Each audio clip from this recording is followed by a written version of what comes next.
আজকে যারা এই অধিকারের জন্য আন্দোলন করছে, আন্দোলন করতে যায় যারা জীবন দিচ্ছে, এরা শহীদ। ঠিক কিনা? ঠিক কিনা? দেখেন এই অবস্থা, এই সিস্টেম তো আমরা দেখেছি ফিলিস্তিনে। আজকে দেখেন আমাদের ভার্সিটির সামনে একটা তরতাজা যুবক, নিরস্ত্র নিরহ যুবককে কিভাবে পাখির মতো গুলি করে মারল। এই অবস্থা তো আমরা দেখেছি ফিলিস্তিনে। ইহুদিরা দিনের বেলা, দিনে দুপুরে মুসলমানদের বুকে, নিরস্ত্র নিরহ ফিলিস্তিনিদের বুকে পাখির মতো গুলি চালাচ্ছে। চালিয়ে তারা বিশ্বে সন্ত্রাসীদের তালিকায় 1 নম্বরে জায়গা করে নিয়েছে। যারাই আমাদের পার্কের মোড়ে, আমাদের ভার্সিটিতে আবু সাইদ নামের এই নিরহ নিরস্ত্র যুবকের বুকে তারা দিনে দুপুরে যে পুলিশ গুলি চালিয়েছে, ওই ইহুদির চেয়ে নিকৃষ্ট। ঠিক কিনা বলেন?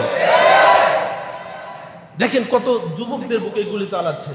আজকে সারা বাংলাদেশে এই নিরহ নিরস্ত্র যুবকরা, যাদের হাতে কোনো অস্ত্র নাই, দেশীয় অস্ত্র নাই, পুলিশকে মারার জন্য যায় নাই, তারা কোনো দলের নেতা কর্মীকে মারার জন্য সেই রাস্তার মধ্যে নামে নাই, তারা রাস্তায় নেমেছে নিজেদের অধিকার আদায়ের জন্য। এই নিরহ নিরস্ত্র যুবকদের বুকে যারা গুলি চালায়, যারা গুলি চালিয়েছে, অস্ত্র দিয়ে যারা আঘাত করেছে, ওরাই দেশের দুশ্মন, ওরাই স্বাধীনতার দুশ্মন, ওরাই মুক্তিযুদ্ধের চেতনা বিরোধী, ওরাই হলো আসল রাজাকার। কথা বলেন ঠিক কিনা?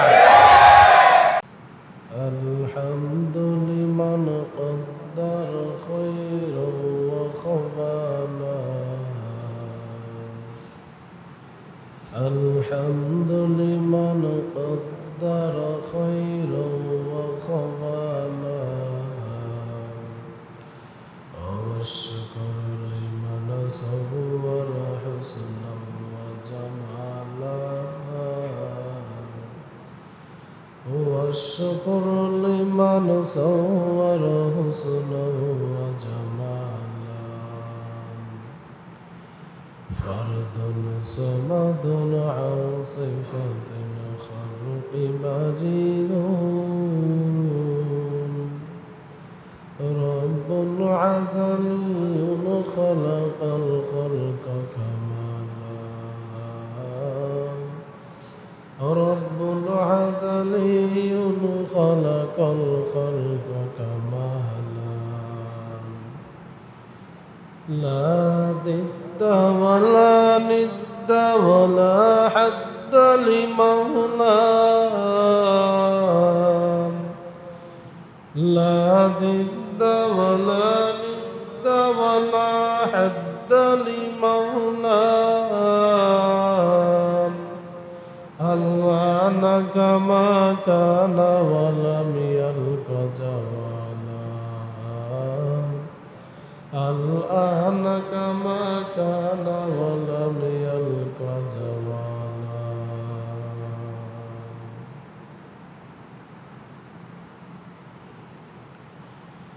আল্লাহ পাক রব্বুল আলামিনের দরবারে লক্ষ কোটি শুকর সুজুদ যে মহান রব্বুল আলামিন আমাদেরকে এই ফিতনা ফাসাদের সময় একত্রিত হয়ে মসজিদে এসে বসার জন্য, কিছু কথা শোনার জন্য কবুল ও মঞ্জুর করলেন। সেই মালিকের দরবারে সকলে সমস্যায় কালিমাতুর শুকর গুজার করছি, আলহামদুলিল্লাহ। লক্ষ কোটি দরুদ ও সালাম হাবিবে কিবরিয়া আশরাফুল আম্বিয়া, শেষ নবী, প্রিয় নবী, দু জাহানের নবী জনাবে মুহাম্মদুর রাসূলুল্লাহ সাল্লাল্লাহু আলাইহি ওয়াসাল্লামের উপর।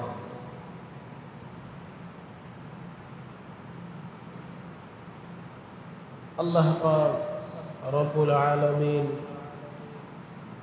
বান্দার উপর রহম করেছেন, বান্দার উপর দয়া করেছেন, মায়া করেছেন।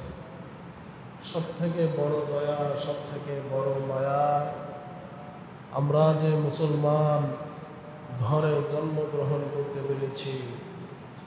আরো বড় রহমত, আমরা শেষ নবীর উম্মত হিসাবে দুনিয়াতে আগমন করেছি। আরো বড় রহমত, আমরা এমন একখানা কিতাব পেয়েছি, যেই কিতাবকে অনুসরণ করলে, যেই কিতাবকে মানলে, যেই কিতাবকে পড়লে এমন এক জান্নাত পাওয়া যাবে যেই জান্নাতের উপমা দৃষ্টান্ত পৃথিবীতে কোনো মানুষ দিতে পারবে না। জোরে বলেন সুবহানাল্লাহ। তো সেই জান্নাত পেতে গেলে যুগে যুগে যে পয়গম্বর পৃথিবীতে আগমন করেছেন, যারা সেই নবীকে রাসূলকে মেনেছিল তারা কামিয়াবি হয়েছে, আর যারা নবীকে মানে নাই, রাসূলকে মানে নাই, দ্বীনকে মানে নাই, তারা জাহান্নামী হয়েছে। প্রিয় উপস্থিতি, আল্লাহ পাক রব্বুল আলামিন তার কোরআনের কথা যখন হয় তখন খুব মনোযোগ সহকারে কোরআনের কথা শ্রবণ করতে হয়। তো মনোযোগ সহকারে শ্রবণ করার কিছু লক্ষ্য, অর্থাৎ রাসূল পাক সাল্লাল্লাহু আলাইহি ওয়াসাল্লাম যখন জাহান্নামের কথা বলতেন, সাহাবীরা রাসূলের দিকে তাকিয়ে চিৎকার করে কাঁদতেন সুবহানাল্লাহ। আবার যখন জান্নাতের কথা বলতেন তখন সাহাবীরা রাসূলের দিকে তাকায়া মুস্কি মুস্কি হাসতেন সুবহানাল্লাহ। তার মানে মনোযোগ ছিল। তো কোরআনের কথা সেই মনোযোগের সাথে শুনতে হবে। কিন্তু আমাদের সমস্যা হলো আমরা মসজিদে আসিয়া, যদিও মসজিদ এমন এক জায়গা আসলেই ঘুম ধরে যায়, ঠিক না? সারাদিন ঘুম আসে না, মসজিদে এসে বসলেই কেন জানি ঘুম চলে আসে। আল্লাহ পাকের রহমতের জায়গায়, কিন্তু তার উপরেও মনোযোগ দিতে হবে কোরআনের কথার দিকে। তো আল্লাহ পাক রব্বুল আলামিন বান্দাকে তখনই কোরআনের দিকে টানবেন, কিছু সংখ্যক বান্দা বান্দি থাকবে, তারা আপনি যতই নামাজের কথা বলেন, যতই রোজার কথা বলেন, যতই জান্নাতের কথা বলেন, যতই জাহান্নামের কথা বলেন, এরা কখনোই শুধরাবে না, কখনোই নামাজ পড়বে না, এরা কখনোই আল্লাহকে ভয় পাবে না, এরা কখনোই আল্লাহর পথে ফিরে আসবে না। وَلَقَدْ ذَرَأْنَا لِجَهَنَّمَ كَثِيرًا مِنَ الْجِنِّ وَالْإِنسِ لَهُمْ قُلُوبٌ لَّا يَفْقَهُونَ بِهَا وَلَهُمْ أَعْيُنٌ لَّا يُبْصِرُونَ بِهَا وَلَهُمْ آذَانٌ لَّا يَسْمَعُونَ بِهَا أُولَٰئِكَ كَالْأَنْعَامِ بَلْ هُمْ أَضَلُّ وَأُولَٰئِكَ هُمُ الْغَافِلُونَ।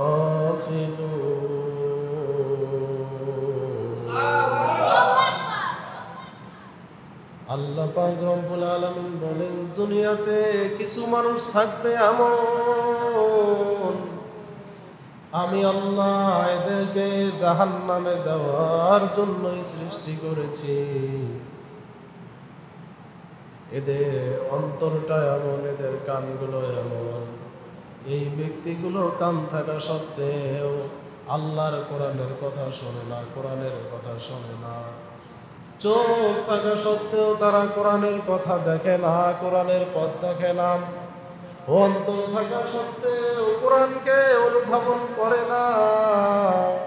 আল্লাহ পাক রব্বুল আলামিন বলেন, এই ব্যক্তিগুলো দুনিয়াতে জানোয়ারের চেয়েও নিকৃষ্ট। কি বলেন? উলাইকা কাল আনআম বাল হুম আদল।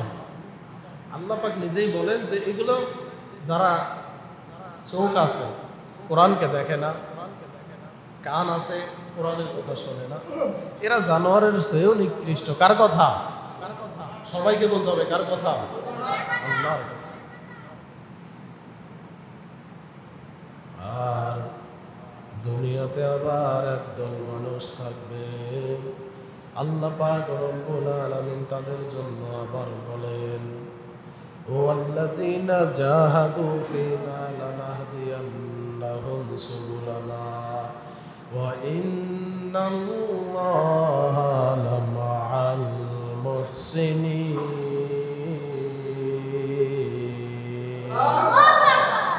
আবার দুনিয়াতে আমার এমন কিছু বান্দা আছে, এই বান্দাগুলো যখন আমি আল্লাহর পথকে নিজে নিজে খুঁজতে থাকে, আমি আল্লাহ পাক রব্বুল আলামিন ওই সকল বান্দা বান্দীদেরকে আমি আল্লাহ নিজে আমার পথ দেখায়া দেই। সুবহানাল্লাহ বলে দিতে হয়। সুবহানাল্লাহ বলেন। ভালো কথা, সুন্দর কথা শুনলে কি বলবে? সুবহানাল্লাহ। কি দেখেন আল্লাহ কি সুন্দর কথা বলছেন। যেই বান্দারা আল্লাহর পথকে খোঁজে, আল্লাহ পাক বলেন ওয়াল্লাযিনা জাহাদু ফিনা লানাহদিয়ান্নাহুম সুবুলানা ওয়া ইন্নাল্লাহা লামাআল মুহসিনিন। যখন বান্দা আমার দিকে আসতে থাকে, আমি আল্লাহ নিজে আগায় আগে আমার পথ দেখায়া দিই। সুবহানাল্লাহ। চিন্তা করছে কত সুন্দর কথা। আর যারা আল্লাহর পথ খোঁজে না, তাদেরকে আল্লাহ পাক বলেন তাদের অন্তরে আমি মোহর মেরে দেব। তারা চোখ থাকতেও দেখে না, কান থাকতেও শোনে না।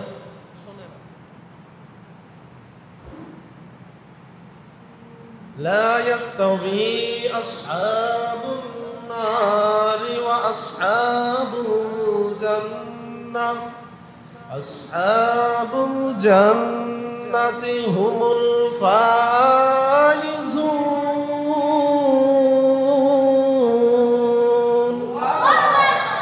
আল্লাহ পাক বলেন দুনিয়াতে কারা সফল কাম তোমরা কি জানো নাকি?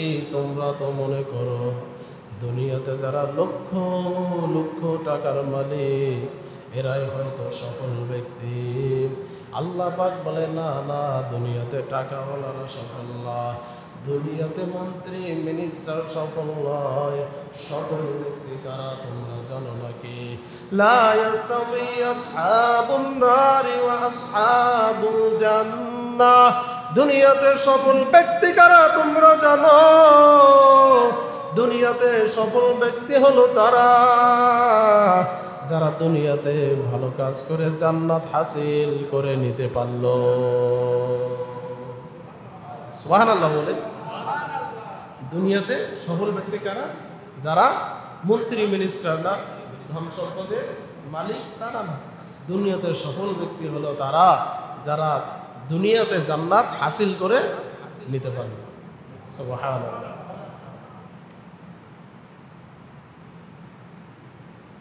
কিন্তু আজকে আমরা দুনিয়াতে কার পেছনে ছুটছি? দুনিয়াতে আজকে আমরা তাগুদের পেছনে ছুটছি, ঠিক না? দুনিয়াতে আল্লাহর পেছনে ছুটি না। যারা আল্লাহর দিকে ডাকে আমরা তাদের পেছনে যাই না। যে মানুষের পেছনে ছুটিলে, যে দলের পেছনে ছুটিলে আল্লাহ হারা হয়ে যায়, আল্লাহকে ভুলে যায়, রাসূলের দিনকে ভুলে যায়, আজকে আমরা ওই মানুষদের পিছনে, ওই দলের পিছনেই ছুটছি, ঠিক না? আর জোরে বলেন না, ঠিক কিনা? যে দলের পিছনে ছুটলে, যে মানুষের পিছনে ছুটলে রাসূলকে ভুলে যায়, নামাজ ভুলে যায়, দিন ভুলে যায়, আল্লাহ ভুলে যায়, আমরা সেই দল, সেই মানুষের পিছনেই ছুটছি। অথচ আল্লাহ পাক রব্বুল আলামিন বলেন ফামান ইয়াকফুর বিত-তাগুতি ওয়া ইউমিন বিল্লাহ ফাকাদ ইসতামসাকা বিল উরওয়াতিল উসকা লা ইনফিসামা লাহা ওয়াল্লাহু সামিউন আলীম।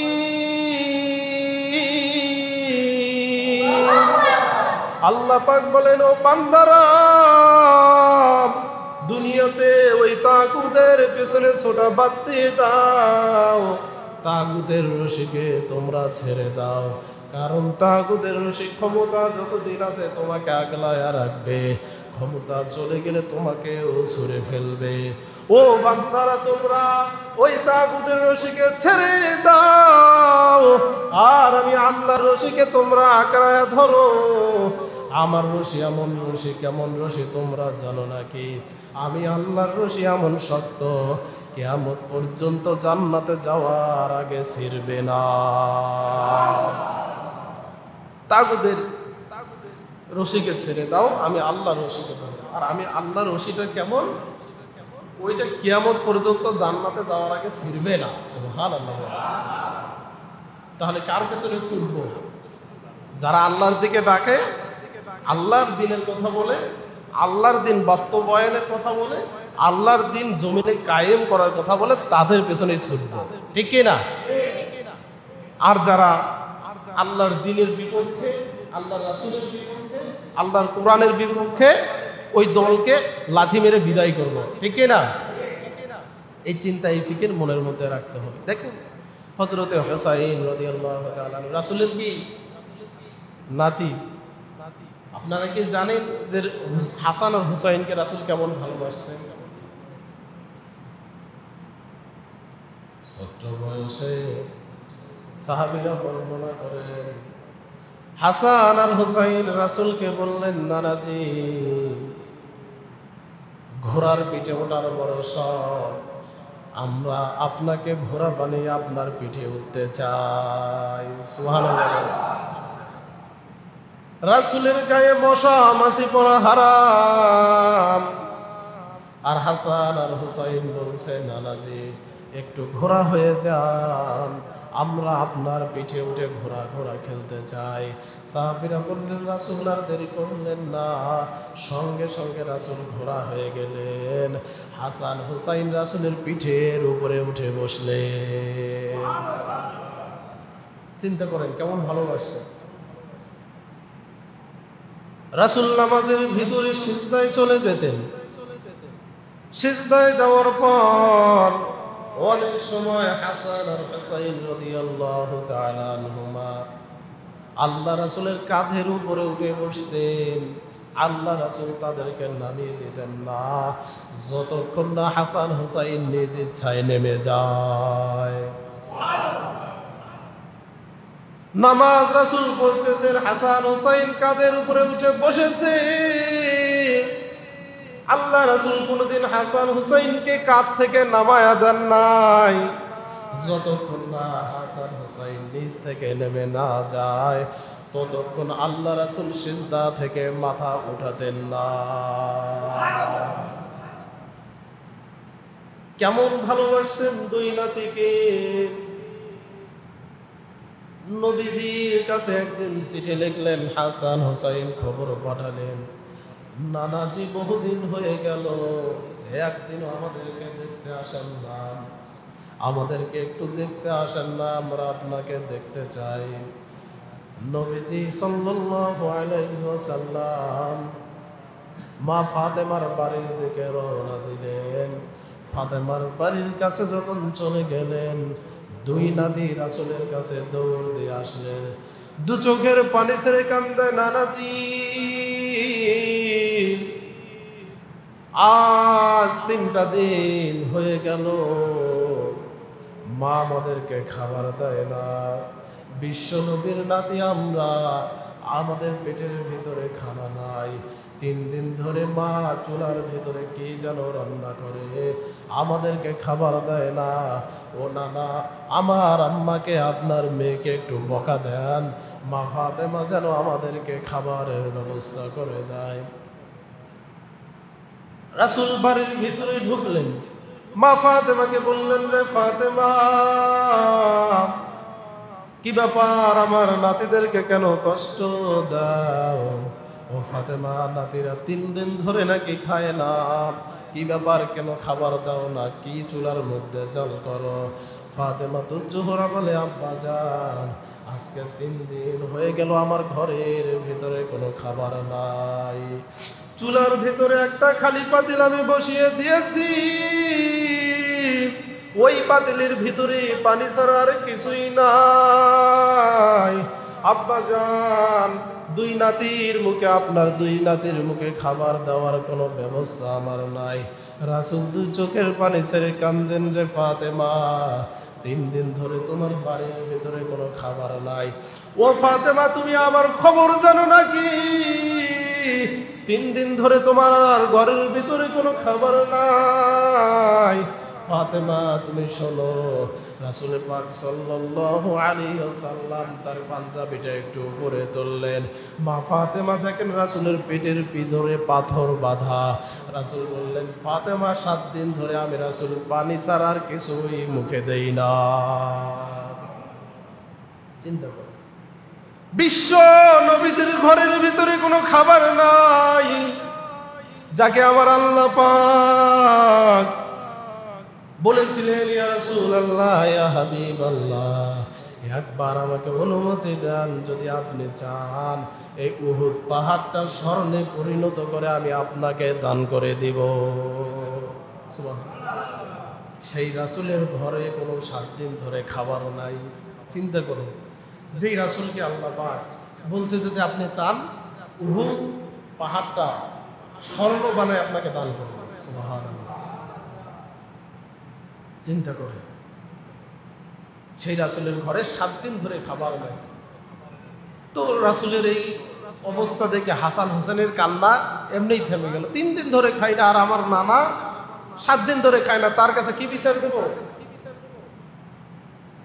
তার কাছে কি বিচার দেব? ঈদের দিন সব নতুন, বাচ্চাদের গায়ে নতুন জামা। ঈদের আগের দিন হাসান হুসাইন মায়ের কাছে আবদার করল, আম্মা জান, এই মক্কা নগরীতে সব ছেলেদের গায়ে নতুন জামা, আম্মা জান আমাদের গায়ে কি ঈদের দিন নতুন কোনো জামা উঠবে না? আম্মা জান, আমরা তো সাধারণ কোনো মানুষ না, বিশ্ব নবীর নাতি আমরা, ঈদের দিন কি আমাদের গায়ে নতুন জামা উঠবে না? মা ফাতেমা আল্লাহর কাছে কান্দে, আল্লাহ, ছোট্ট বাচ্চা কিছুই বোঝে না, ঘরের ভেতরে কোনো খাবার নাই, নতুন জামা দেব থেকে? কিন্তু অনেক বাচ্চারা নতুন জামা পরে ঈদগাহে যাবে, বিশ্ব নবীজির নাতি পুরাতন জামা পরিয়া কি ঈদগাহে যাবে নাকি? হাসান হুসাইন কাঁদতে কাঁদতে ঘুমিয়ে পড়লেন। তাদের কান্না দেখে আমার আল্লাহ পাক রব্বুল আলামিন আদেশ দিলেন, রে জিবরাইল, আর দেরি করা যাবে না, ও জিবরাইল যাও যাও, এই মুহূর্তে দুনিয়ার ভিতরে চলে যাও। জিবরাইল হাসান হুসাইনের কান্না আমি আল্লাহর সহ্য হয় না, এই মুহূর্তে জান্নাত থেকে 2টা জামা নিয়ে যাও দুনিয়ার ভেতরে, মা ফাতেমার দরজার সামনে জামা 2টো রেখে আসো। ফাতেমার দরজার কাছে 2টা জামা রেখে আসো। সকালবেলা ফাতেমা জোহরা দরজা খুললেন, খোলার পর দেখলেন নতুন 2টা জামা। আল্লাহ পাক রব্বুল আলামিন ওহীর মাধ্যমে জানায়া দিল, হাসান হুসাইন যখন জামার নতুন জামার জন্য কান্নাকাটি করেছে, আমি আল্লাহ পাক রব্বুল আলামিন সহ্য করতে পারি নাই, জিবরাইলের মাধ্যমে জান্নাত থেকে 2টা জামা তাদের জন্য আমি পাঠিয়ে দিয়েছি হাদিয়া স্বরূপ। সুবহানাল্লাহ। তাহলে হাসান হুসাইনের দাম কত বুঝতে পেরেছেন, জানতে পেরেছেন? সুতরাং যে কথা থেকে আমি এত দূর আসলাম, প্রিয় উপস্থিতি, যেই মানুষ, যেই দল আপনাকে আমাকে জাহান্নামের পথে নিয়ে যায়, ওই মানুষ ওই দলের সঙ্গে থাকা যাবে?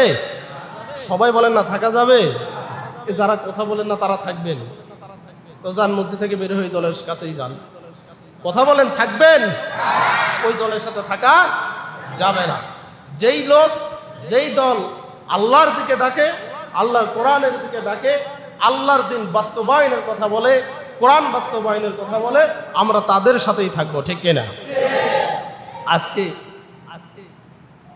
তারা ইসলামের জন্য জীবন দিয়েছে। আজকেও যদি আমরা বলতে চাই, ইসলামের উপর কোনো আঘাত আসে, ইসলামকে বিনষ্ট করার যদি কেউ চেষ্টা চালায়, আমরাও ওই হুসাইন রাদিয়াল্লাহু তাআলা আনহুর মতো 1 বিন্দু শরীরে রক্ত থাকতে জিহাদ চালিয়ে যাব, ঠিক কিনা? আল্লাহর দিন দুনিয়াতে আছে, আল্লাহর দিন বাস্তবায়নের কথা যে না বলবে, আল্লাহর দিন বাস্তবায়নের যে চেষ্টা না করবে, কিয়ামতের দিন রাসূলের শাফায়াত পাবে না, আল্লাহর কসম পাবে না, ঠিক কিনা?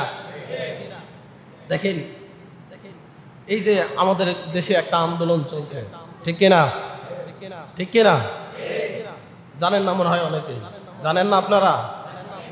তো অধিকার এখন কোটাটা কি, এটা আপনারা অনেকে হয়তো যেহেতু আছেন অনেকে বুঝবেন না, আসলেই এটা বৈষম্য সৃষ্টি করে। আমি আমার এক ফ্রেন্ড সহ পরীক্ষা দিয়েছিলাম ঢাকা বিশ্ববিদ্যালয়ে।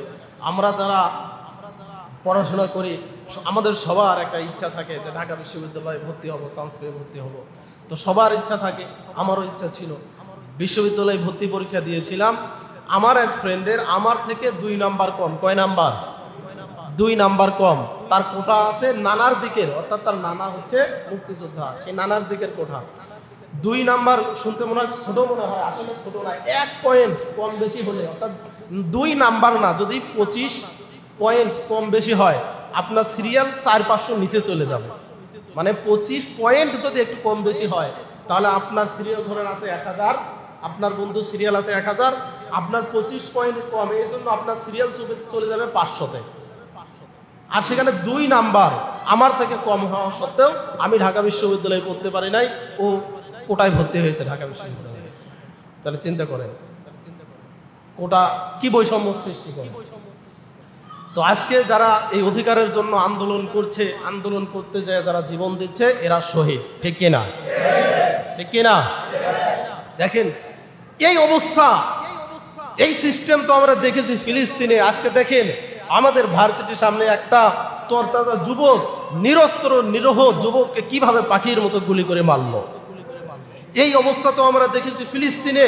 ইহুদিরা দিনের বেলা, দিনে দুপুরে মুসলমানদের বুকে, নিরস্ত্র নিরহ ফিলিস্তিনিদের বুকে পাখির মতো গুলি চালাচ্ছে, চালিয়ে তারা বিশ্বে সন্ত্রাসীদের তালিকায় 1 নম্বরে জায়গা করে নিয়েছে। নিরহ নিরস্ত্র ফিলিস্তিনি যুবকদের বুকে চালিয়ে ইহুদিরা যে বিশ্বে সন্ত্রাসীর পরিচয় দিয়েছে, আজকে আমাদের এই যুবক সমাজ নিরহ নিরস্ত্র যুবকদের বুকে গুলি চালিয়ে তারা প্রমাণ করছে এরা ইহুদির চেয়েও নিকৃষ্ট। কথা বলেন ঠিক কিনা? ইহুদির চেয়েও নিকৃষ্ট। ওরা তো ইহুদি হয়ে মুসলমানদের বুকে গুলি চালায়, আর এরা মুসলমান হয়ে মুসলমানের বুকে গুলি চালায়। ওরা মুসলমানদের বুকে গুলি চালিয়ে বিশ্বে সন্ত্রাসী হিসেবে নিজেদেরকে পরিচয় দিয়েছে।